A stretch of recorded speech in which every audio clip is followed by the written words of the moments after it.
प्रिय विद्यार्थियों, भारतीय राजनीति के समक्ष बहुत सारी चुनौतियां आती हैं। राजनीति से अर्थ यहाँ पर प्रजातंत्र से यानी कि डेमोक्रेसी से। तो चैलेंजेस टू इंडियन डेमोक्रेसी क्या है? ये एक बहुत कॉमन सा प्रश्न आता है और ये लगभग सभी एग्जाम्स में पूछा जाता है। तो हम सभी को मालूम है कि जो उदारवादी प्रजातांत्रिक देशों में है एक भारत, जिसका कि एक जनसंख्या की दृष्टि से उच्च स्थान है, जिसके कारण उसको बहुत सारी समस्याओं का सामना करना पड़ता है। जिसमें मुख्य रूप से कौन कौन सी समस्याएं हम डिस्कस कर सकते हैं वो हैं कम्युनलिज्म यानी कि संप्रदायवाद, क्षेत्रवाद, हिंसा, अपराधीकरण, क्षेत्रीय विषमताएं, अशिक्षा, गरीबी, जनसंख्या विस्फोट, जातिवाद, सामाजिक आर्थिक असमानता आदि प्रमुख हैं। किसी भी देश को सक्सेसफुली चलाने के लिए आवश्यक है कि इन सब चुनौतियों से, समस्याओं से मुकाबला किया जाए, इनका समाधान किया जाए। और जब तक भारत में इनका समाज निर्माण नहीं होगा, राष्ट्र निर्माण नहीं होगा, राज्य निर्माण नहीं होगा, जब तक कि इन चुनौतियों का सामना डटकर नहीं किया जाएगा। सबसे पहली चुनौती का हम यहाँ डिस्कस करते हैं वो है कम्युनलिज्म यानी कि संप्रदायवाद।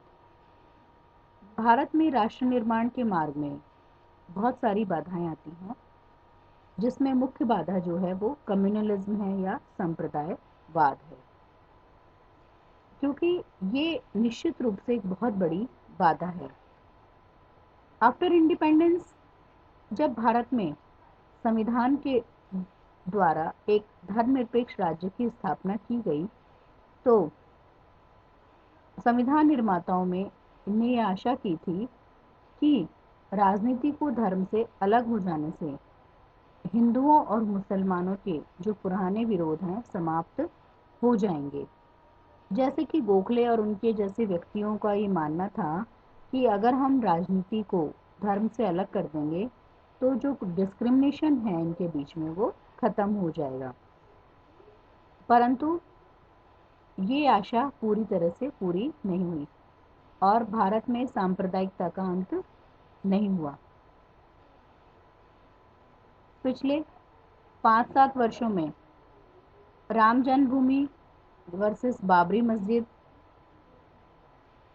के चलते सांप्रदायिकता के जिस एग्रेस को बढ़ावा मिला, जिस उन्माद को, जिस विरोध को बढ़ावा मिला, उसके चलते भारतीय राजनीति सांप्रदायिकता से इतने गहरे रूप से प्रभावित हुई है जितना कि आज तक भी ये देखा नहीं गया है।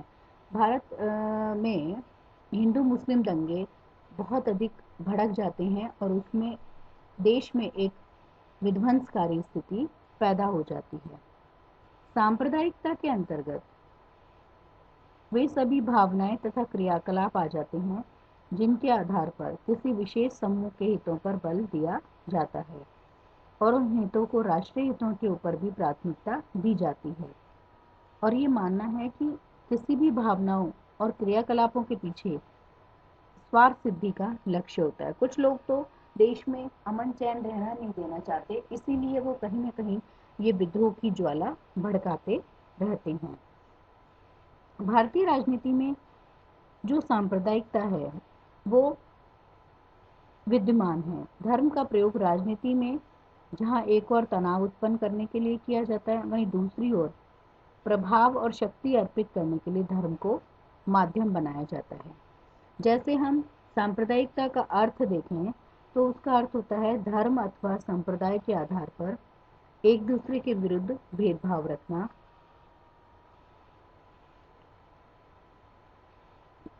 कुछ विद्वानों द्वारा सांप्रदायिकता को परिभाषित किया गया है।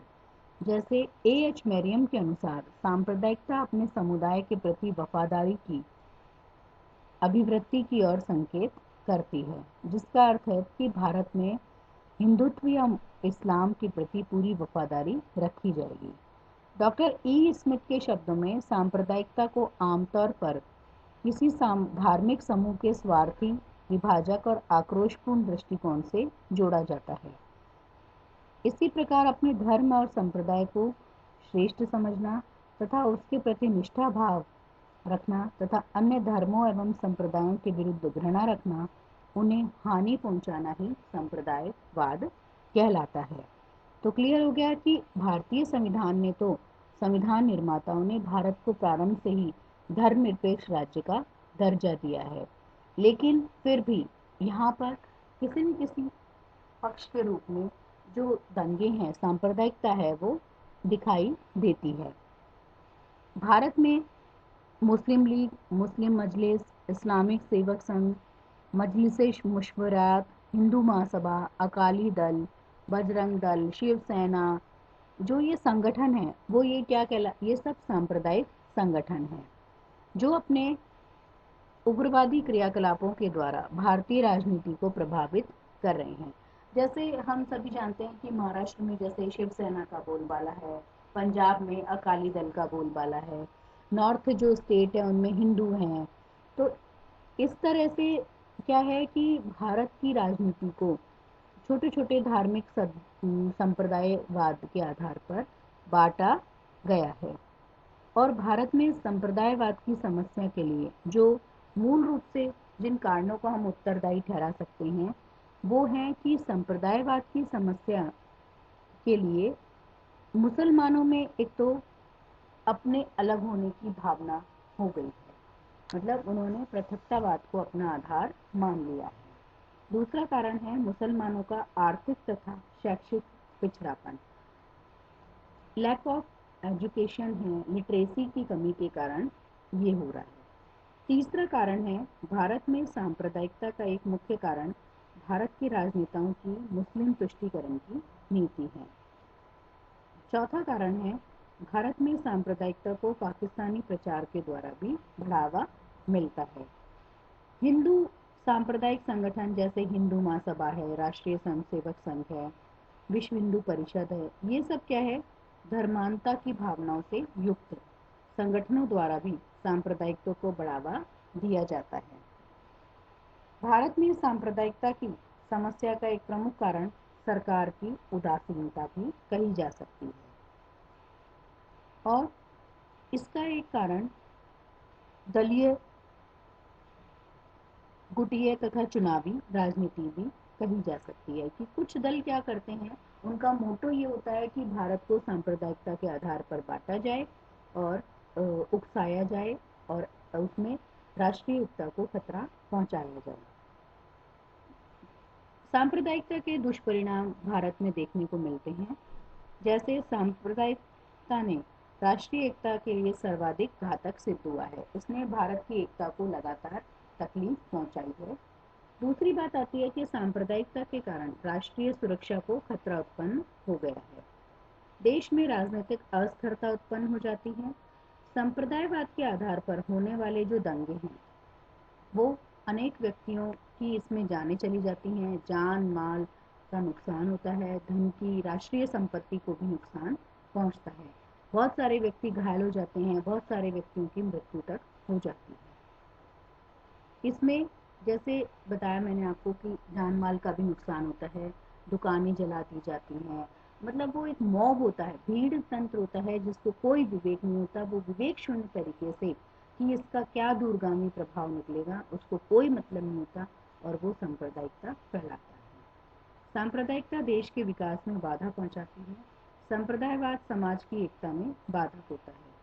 भारतीय लोकतंत्र को संप्रदायवाद से मुक्त करने के लिए निम्न उपाय अपनाए जाने चाहिए। भारत को संप्रदायवाद से मुक्त करने के लिए संपूर्ण भारत में समाचार पत्रों, रेडियो तथा टेलीविजन के माध्यम से संप्रदायवाद के विरुद्ध जो प्रचार करके उन लोगों को रोकने का प्रयास करना चाहिए और एक बंधुत्व की, भ्रातृत्व की भावना का प्रचार करना चाहिए। संप्रदायवाद को दूर करने के लिए सर्वधर्म सम्मेलनों तथा कार्यक्रमों का आयोजन किया जाना चाहिए। इसको खत्म करने के लिए आवश्यक है कि शासन को अपनी तुष्टीकरण की नीति का त्याग कर देना चाहिए और संतुष्टि की नीति को अपनाना चाहिए। नेक्स्ट आता है इसमें कि संप्रदायवाद को दूर करने के लिए राजनीतिक दलों को अपनी स्वार्थपरता और कुर्सी का मोह छोड़ करके जो जन कल्याण की भावना से कार्य करना चाहिए। चूंकि भारत एक प्रजातांत्रिक देश है, इसलिए ये आवश्यक है कि यहाँ पर वेलफेयर स्टेट की अवधारणा का विकास ज़्यादा से ज़्यादा हो। इसको दूर करने के लिए सांप्रदायिक जो संगठन पर कानून द्वारा प्रतिबंध लगाया जाना चाहिए। ऐसे कानून का निर्माण किया जाना चाहिए जिनका उद्देश्य किसी संप्रदायवाद विशेष के हितों की रक्षा करना नहीं, वरन सार्वजनिक हित होना चाहिए। इसको समाप्त करने के लिए शिक्षा, नौकरियों, व्यवसायों व राजनीतिक संस्थाओं में सांप्रदायिकता के आधार पर कोई भेदभाव नहीं होना चाहिए। संप्रदायवाद को दूर करने के लिए सरकार को अपनी भाषा संबंधी नीति को ठीक करना चाहिए। मतलब कि ये है कि किसी भी तरह का अगर कोई भी चिंगारी भी सरकार को दिखे तो ये आवश्यक है कि मीडिया के माध्यम से, समझाने के माध्यम से उसको वहीं पर ही स्टॉप कर देना चाहिए, बजाय उसको बढ़ाने के।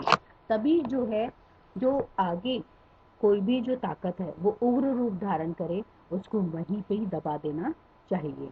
तो ये था हमारा जो पहला कारण था, भारतीय राजनीति में या भारतीय प्रजातंत्र के सम्मुख जो चुनौती है, उसमें पहला चुनौती हमने अध्ययन की सांप्रदायवाद की, सांप्रदायिकता की।